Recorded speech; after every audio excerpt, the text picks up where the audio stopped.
નમસ્કાર ખેડૂત મિત્રો, અજય મેણી એગ્રીકલ્ચરમાં હું આપનું હાર્દિક સ્વાગત કરું છું।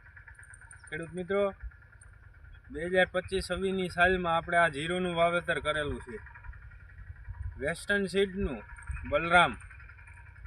હવે તમે જોઈ શકો, આજે 67 દિવસનું આપણું જીરું કમ્પ્લીટ થઈ ગયું છે। જીરાની હાઈટ તમે જુઓ અને સંપૂર્ણ દાણા હવે ભરાવદાર થઈ ગયા છે। જુઓ,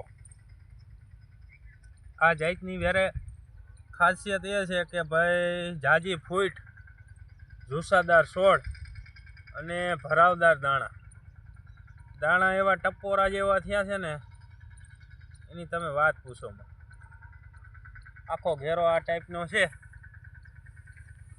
આજે 21/1/2026ના દિવસે આપણે આ શૂટિંગ લઈ રહ્યા છીએ અને જ્યાં સુધી આ જીરું પાકે, વીઘે કેટલો ઉતારો આવ્યો અને બિયારણની દ્રષ્ટિએ તમને તમામ માહિતી હું આ મારે ચેનલની માધ્યમથી આપતો રહીશ। ત્યાં સુધી આ ચેનલને લાઈક કરો, શેર કરો અને સબસ્ક્રાઈબ કરો।